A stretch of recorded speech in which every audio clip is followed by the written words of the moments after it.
नमस्कार दोस्तों, आज हम इस वीडियो में आपके साथ डिस्कस करेंगे गियर होबिंग प्रोसेस के बारे में। गियर होबिंग प्रोसेस एक गियर जनरेटिंग प्रोसेस है, गियर मैन्युफैक्चरिंग प्रोसेस है और यह एक रैपिड और इकोनॉमिकल प्रोसेस है जिसमें हम इकोनॉमिकल वे में गियर टीथ को कट कर सकते हैं। अब बात करते हैं जो गियर होबिंग प्रोसेस है, इसका मेन पर्पस क्या रहता है। इस प्रोसेस को करने के लिए हमारी मेनली जो रिक्वायरमेंट होती है, एक गियर होबिंग मशीन हम यूज़ करते हैं। उस मशीन पर कटिंग टूल का इस्तेमाल किया जाता है जिसे हम होब कहते हैं, ये आपको डायग्राम में नज़र आ रहा है।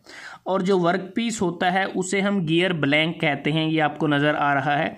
तो इस गियर ब्लैंक पर हमें गियर टीथ को कट करना होता है। तो जो गियर होबिंग है ये एक मल्टी पॉइंट मशीनिंग प्रोसेस है। मल्टी पॉइंट इसलिए जो कटिंग टूल हम इसमें इस्तेमाल करते हैं उस पर मल्टीपल कटिंग टीथ बने होते हैं। तो एक मल्टी पॉइंट मशीनिंग प्रोसेस है जिसमें हम गियर टीथ को प्रोग्रेसिवली जनरेट करते हैं। मतलब कि एक टीथ बनाने के बाद दूसरा, दूसरे के बाद तीसरा, तीसरे के बाद चौथा, इस प्रकार से प्रोग्रेसिवली गियर टीथ को बनाया जाता है। गियर ब्लैंक के ऊपर जो हमारा वर्क पीस होता है, किसकी मदद से?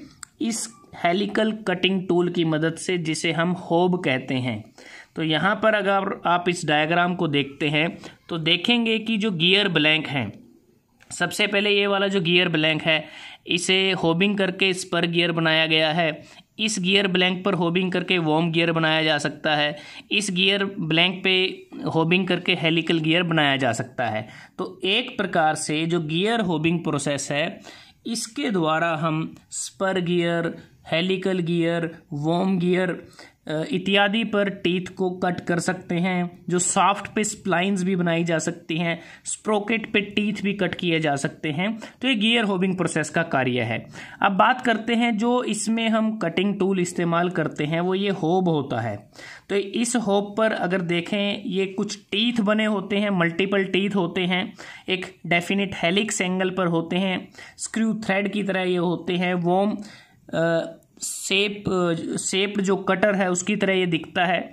और इसमें अगर आप देखें बिल्कुल ये स्ट्रेट फ्लूट इसमें बने होते हैं, जो जिसे हम गैसेज या फिर ग्रूव भी बोल सकते हैं। ये बिल्कुल जो होब का जो एक्सिस होता है उसके पैरेलल होते हैं।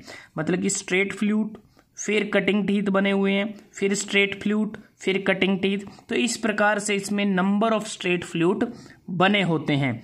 उसके बाद जो होब होता है ये गियर ब्लैंक से मटेरियल को रिमूव करता है, जिससे क्या होता है कि जो टीथ है वो कट हो जाता है गियर ब्लैंक के ऊपर, और जो मटेरियल रिमूव होगा वो चिप्स की फॉर्म में वो रिमूव होता है। अब बात करते हैं कि इस प्रोसेस को कैसे किया जाता है। अगर आप इस डायग्राम को देखते हैं तो यहाँ पर हमें साफ साफ विजिबल है कि ये जो मशीन है गियर होबिंग मशीन, तो इस पर ये कटिंग टूल माउंटेड है। और उसके बाद यहाँ साइड में अगर हम देखें, यहाँ पर गियर ब्लैंक पर टीथ बन गए हैं एक प्रकार से।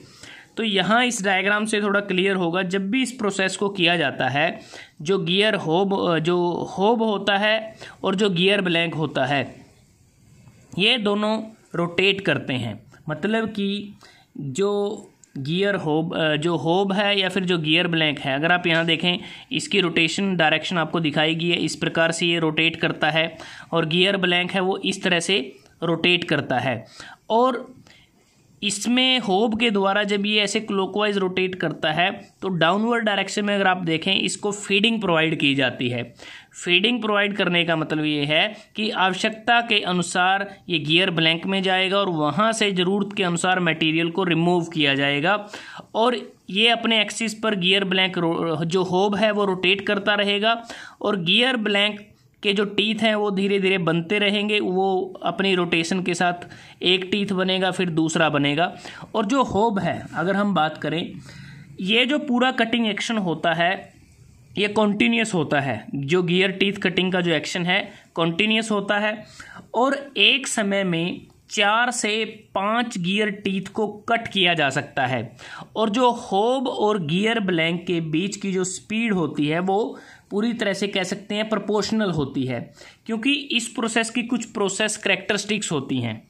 क्योंकि इसमें ये ध्यान में रखना होता है कि जो गियर ब्लैंक है और जो होब है, जो होब के द्वारा जो फीड प्रोवाइड की जाती है उसको प्रॉपरली मेंटेन करना होता है, क्योंकि जो फीड प्रोवाइड करेंगे वो मेनली डिपेंड करती है कि हम किस तरह का गियर बना रहे हैं। मतलब कि जो फीड है वो ऑपरेशन के दौरान वो डिपेंड करती है type of gear to be cut, कि हमें कौन सा गियर कट करना है, क्योंकि फीडिंग एक्सियल फीडिंग भी प्रोवाइड की जा सकती है, रेडियल फीडिंग भी प्रोवाइड की जा सकती है, टेंजेंशियल फीडिंग हो सकती है, डायगोनल फीडिंग हो सकती है, कंबाइंड भी हो सकती है, रेडियल प्लस एक्सियल फीडिंग।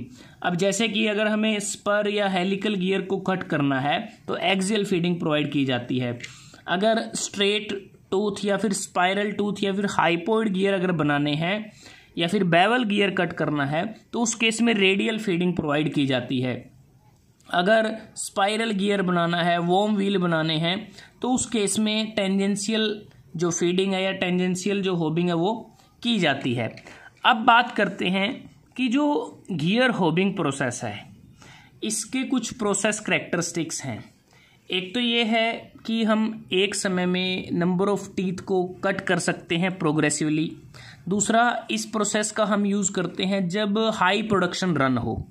मतलब कहने का ये है कि जो गियर होबिंग प्रोसेस है इसमें क्या है कि मोर गियर्स हम कट कर सकते हैं इस प्रोसेस के द्वारा। मतलब कि दूसरी प्रोसेसेस के मुकाबले गियर होबिंग के द्वारा ज़्यादा जो गियर टीथ हैं वो कट किए जा सकते हैं। मास प्रोडक्शन हम कर सकते हैं जिसके कारण इसका हाई रेट ऑफ प्रोडक्शन है और एक इकोनॉमिकल प्रोसेस भी ये है। और इस प्रोसेस को करते समय जो हमारा कटिंग टूल होब है या फिर जो वर्कपीस गियर ब्लैंक है उसकी रीपोजिशनिंग करने की आवश्यकता नहीं होती। एक बार अगर हमने उसको सेट कर दिया तो उसके बाद हमारी जो प्रोसेस है कंप्लीट होगी। गियर ब्लैंक से हमें गियर टीथ हमारे बन जाएंगे गियर ब्लैंक के ऊपर। और इस प्रोसेस में अगर हम बात करें ये एक एक्यूरेट मशीनिंग प्रोसेस है। इसमें जो सरफेस फिनिश मिलता है एक्सीलेंट सरफेस फिनिश हमें मिलता है। और इसी प्रोसेस के द्वारा जो gap type ring bone gears हैं उसको जनरेट किया जा सकता है। और इसके अतिरिक्त ये most popular gear cutting process है। लेकिन जो गियर होबिंग प्रोसेस है इसके द्वारा जो इंटरनल गियर्स हैं उसको हम कट नहीं कर सकते। ये एक प्रकार से हम कह सकते हैं कि ये इस प्रोसेस का हम ड्रॉबैक इसको बोल सकते हैं, लिमिटेशन इसको हम बोल सकते हैं। तो दोस्तों आज हमने इस वीडियो में आपके साथ डिस्कस किया गियर जनरेटिंग प्रोसेस या गियर मैन्युफैक्चरिंग प्रोसेस का ही टाइप गियर होबिंग प्रोसेस के बारे में, कि इस प्रोसेस में क्या क्या रिक्वायरमेंट्स होती हैं, क्या इसका पर्पस होता है, इसकी वर्किंग किस प्रकार से होती है।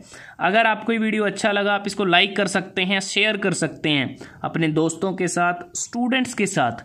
और जल्द ही हाजिर होते हैं एक नए वीडियो के साथ। तब तक के लिए धन्यवाद। आपका दिन शुभ रहे।